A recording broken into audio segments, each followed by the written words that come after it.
Assalamualaikum warahmatullahi wabarakatuh. Hari ini kita belajar tentang kimia permukaan dan fenomena adsorpsi. Slide ini dibuat oleh Ibu Eli Rustanti. Beliau dulu adalah pengajar di jurusan Kimia UIN Malang dan sekarang beliau bertugas di tempat yang lain.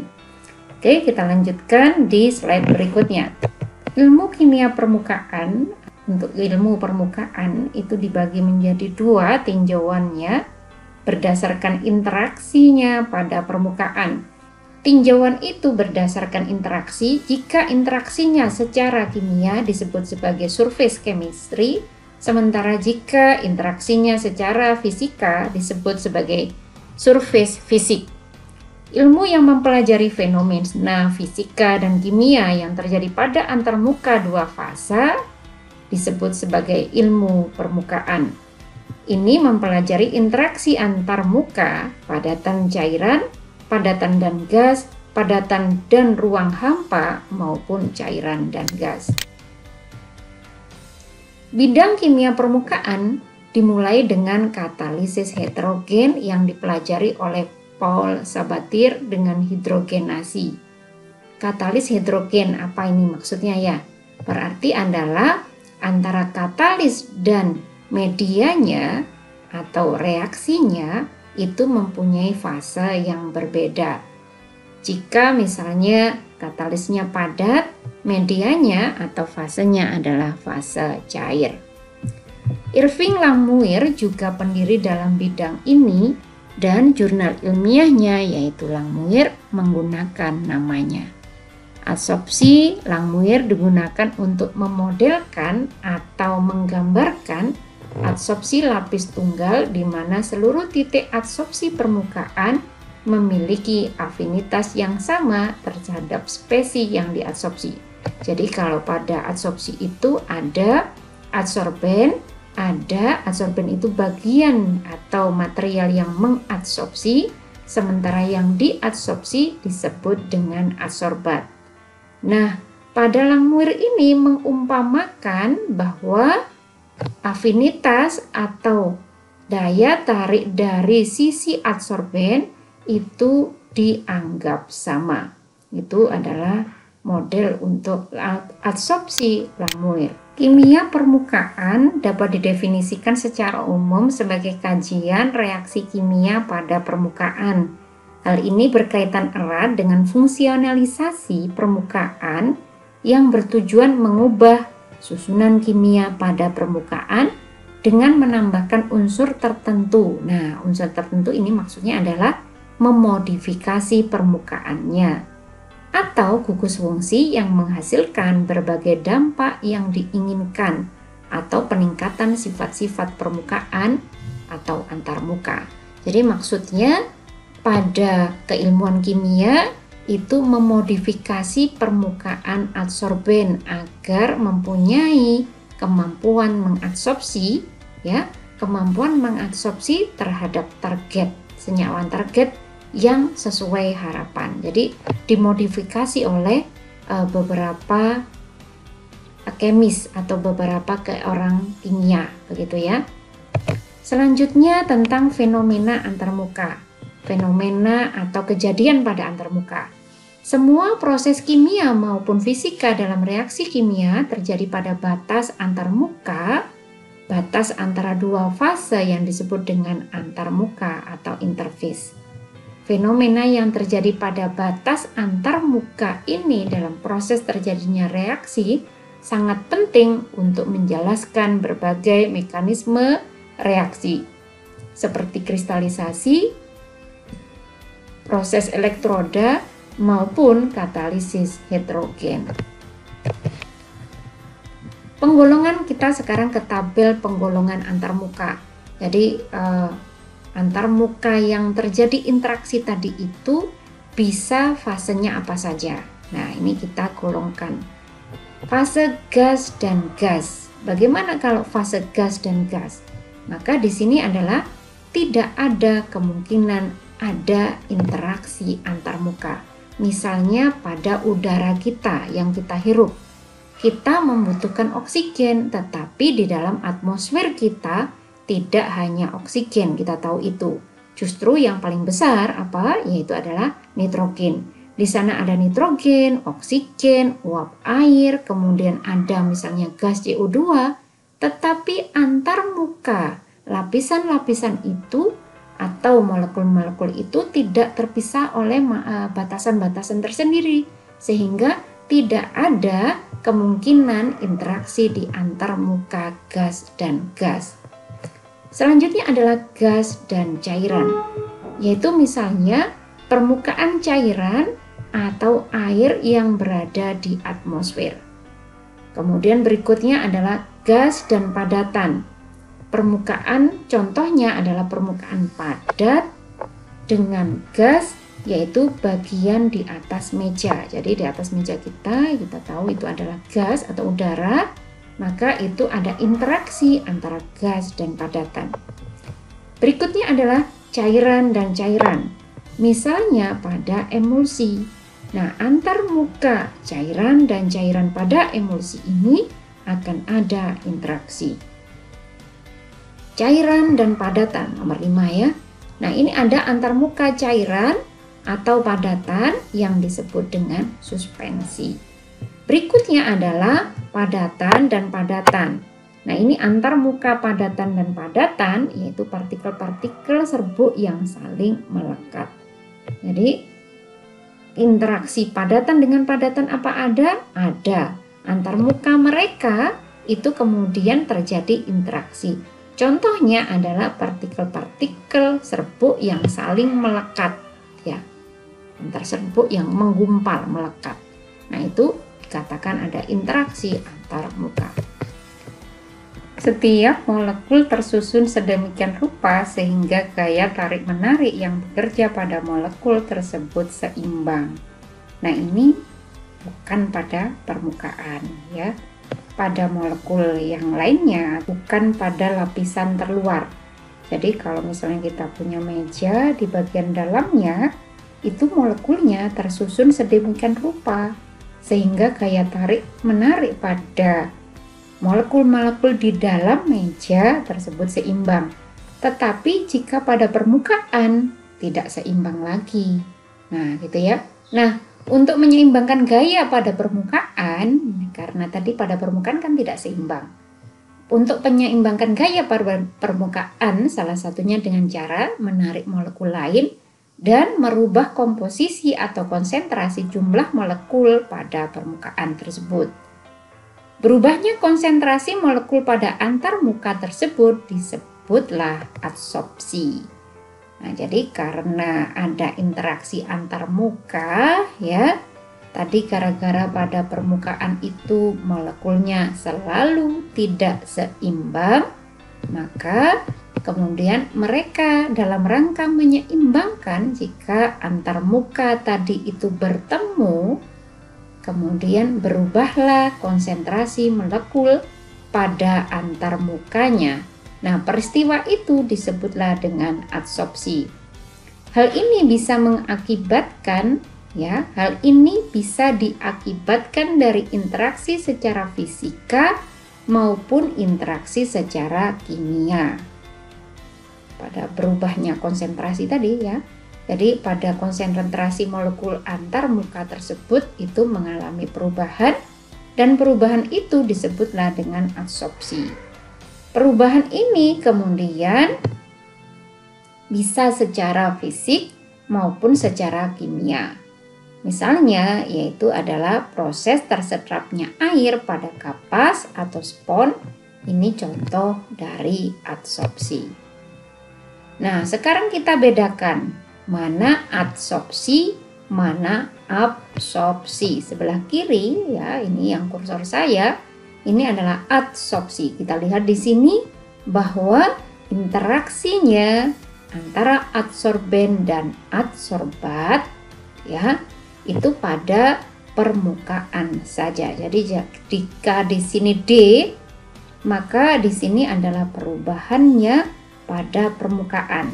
Kita lihat jika absorpsi yang di sini B, maka interaksinya hingga pada lapisan-lapisan yang dalam. Sekarang tentang ya. Adsorpsi berarti dia pada apa tadi? Permukaan, ya. Pada permukaannya saja. Interaksinya tidak sampai pada lapisan yang dalam. Itu adalah adsorpsi. Proses yang meliputi tertariknya materi dari suatu fase dan terpusat pada permukaan fase kedua. Akumulasi antar permukaan atau interface accumulation. Jadi pada antar muka, dan itu hanya pada permukaan. Adsorpsi adalah suatu proses di mana suatu komponen bergerak dari suatu fase menuju permukaan yang lain sehingga terjadi perubahan konsentrasi pada permukaan. Jadi karena berubah tadi, ini misalnya lepas ya, contohnya di sini adalah ketika dia di permukaan kemudian dia lepas. Nah, ini kemudian pada permukaannya maka terjadi perubahan konsentrasi. Adsorpsi atau penyerapan adalah suatu proses pemisahan di mana komponen dari suatu fase fluida berpindah ke permukaan zat padat yang menyerap atau adsorben. Sekarang masih tentang adsorpsi, yaitu gaya tarik-menarik fisik atau ikatan ion-ion dan molekul di atas permukaan molekul yang lainnya. Partikel-partikelnya kecil, zat penyerap dilepaskan pada adsorpsi kimia yang merupakan ikatan kuat antara penyerap dan zat yang diserap sehingga tidak mungkin terjadi proses bolak-balik. Jadi pada adsorpsi secara kimia tidak terjadi reversible. Artinya kalau sudah diserap akan susah dilepaskan. Ini untuk interaksi atau adsorpsi secara kimia. Dalam proses adsorpsi digunakan istilah adsorbat tadi ya, yang diserap, dan adsorben. Oke. Ini adalah penggambaran proses adsorpsi. Tadi yang D, yang depannya adalah D, yang di sini D, maka proses berpindahnya molekul lainnya atau adsorbat hanya pada permukaan saja. Adsorpsi atau penyerapan pada permukaan itu digolongkan sebagai adsorpsi kimia atau kemisopsi dan adsorpsi fisika atau fisisopsi. Pada adsorpsi kimia, molekul melekat pada permukaan melalui pembentukan ikatan kimia yang kuat. Dapat berupa ikatan kovalen antara adsorbat dan permukaan atau adsorben. Jadi interaksinya kuat sekali dan bisa terjadinya adalah ikatan kovalen. Kita tahu ya, ikatan kovalen adalah ikatan antar elektron valensi. Jika ini yang terjadi, maka pemutusan ikatannya tidak mungkin dengan suhu 100 derajat kemudian molekulnya sudah terputus. Tidak, biasanya ikatan kovalen hingga ratusan derajat Celcius dipanaskan baru ikatan kovalen tadi itu lepas ya.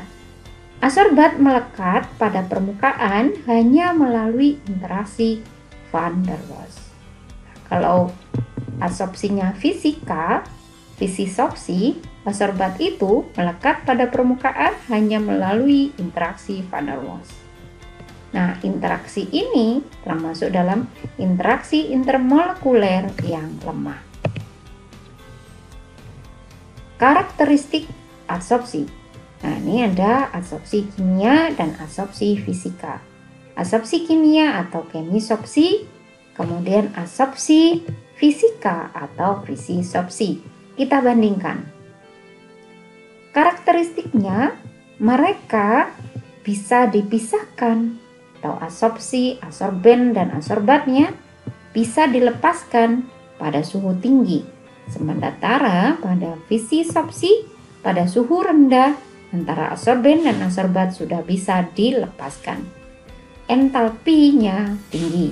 Pada fisik entalpinya rendah. Kalor adsorpsi atau kalor reaksi kimia untuk membentuk ikatan kimia, pembentukan senyawa pada permukaan itu terjadi secara ikatannya adalah ikatan kimia.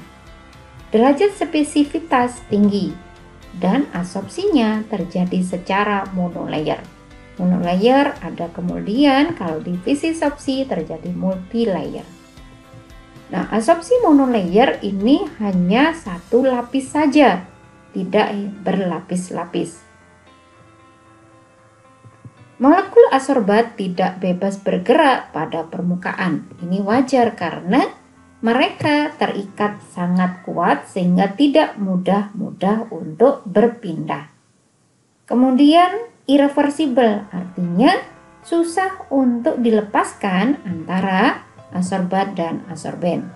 Sementara pada visisopsi ini tidak spesifik, energi aktivitasnya rendah atau mudah sekali. Sebenarnya adsorben dan adsorbatnya dilepas kembali sehingga disebut sebagai reversible. Artinya mudah dilepaskan kemudian digunakan lagi.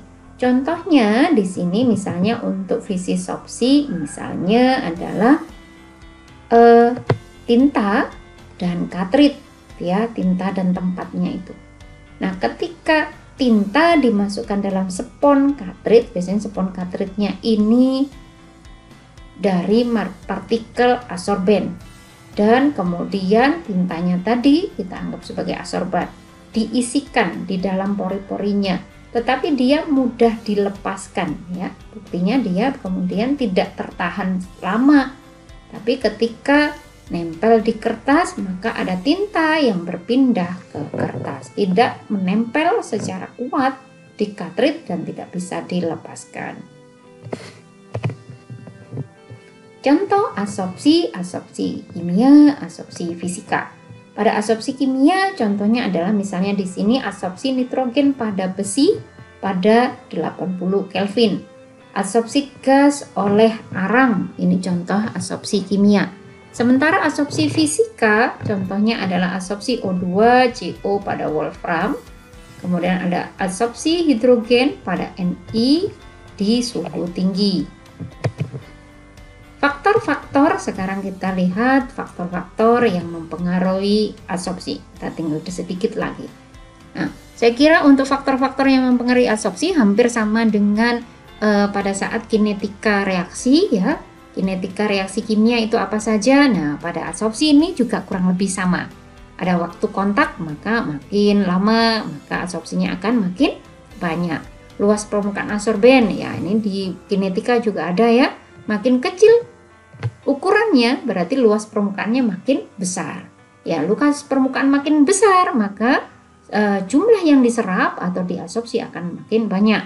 Kemudian kemurnian adsorben. Adsorbennya tadi itu campuran atau merupakan murni.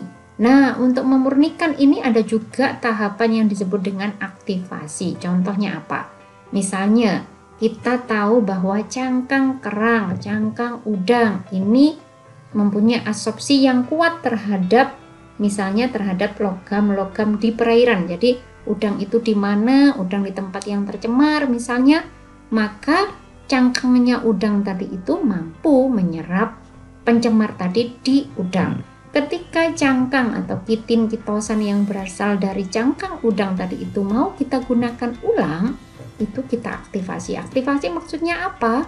Di sana adalah banyak situs-situsnya, banyak situs aktif untuk adsorpsi yang masih mengikat pencemar. Jadi pencemarnya dibuang. Nah, kegiatan menghilangkan pencemar pada cangkang udang sebelum kita gunakan sebagai adsorben ini disebut dengan aktivasi. Berikutnya yang mempengaruhi peristiwa adsorpsi ada ukuran molekul adsorbat. Ya, makin kecil, ya kan gitu ya. Yang diserap besar atau kecil. Sebenarnya ini harus cocok dengan pori-pori adsorben. Jadi peristiwa adsorpsi memang harus pas antara ukuran adsorbat dan adsorben. Berikutnya adalah temperatur. Biasanya jika makin tinggi, tapi mesti ada batas maksimumnya. Makin tinggi biasanya justru adsorpsi itu akan makin naik. Ya, ini kecepatan adsorpsi akan naik pada temperatur yang rendah dan akan turun pada temperatur yang lebih tinggi. Ini macam-macam sih, artinya spesifik pada reaksi tertentu. Ada ketika dinaikkan suhunya justru absorpsinya meningkat. Ada yang ketika di suhu ruang bagus dan ketika dinaikkan justru absorpsinya turun. Ini spesifik ya, tidak harus linear atau kemudian justru berbanding terbalik, tidak harus. Kemudian pH larutan. pH larutan ini juga menentukan, tapi tidak juga bermaksud bahwa pH tinggi maka reaksinya akan atau absorpsinya akan besar, tidak juga begitu. Tetapi pH larutan untuk terjadinya absorpsi pun spesifik untuk absorpsi jenis itu. Jadi misalnya satunya bagus pada pH netral, satunya bagus pada pH asam, atau satunya lebih bagus lagi, reaksi satunya lagi atau absorpsi satunya lagi lebih bagus lagi pada pH basa, misalnya begitu. Jadi spesifik untuk pH-nya. Konsentrasi adsorbat. Nah, ini hiruk pikuk ya, konsentrasi adsorbat atau kita sebut sebagai konsentrasi larutan. Misalnya saya seringkali menggambarkan satunya adalah pasar tradisional yang kemudian sangat banyak pengunjung dan satunya pasar modern atau mall. Pada masa pandemi misalnya kita melihatnya, pada mall itu akan lebih sepi, jaraknya antar pengunjung itu lebih jauh-jauh, maka interaksi saling menyapa atau misalnya kakinya keinjak misalnya seperti itu akan lebih berkurang. Nah, sementara yang crowded, yang ramai, yang itu kemudian interaksinya akan lebih banyak, atau konsentrasi adsorbatnya makin meningkat, maka proses absorpsinya maka akan lebih cepat atau makin banyak yang diabsorpsi.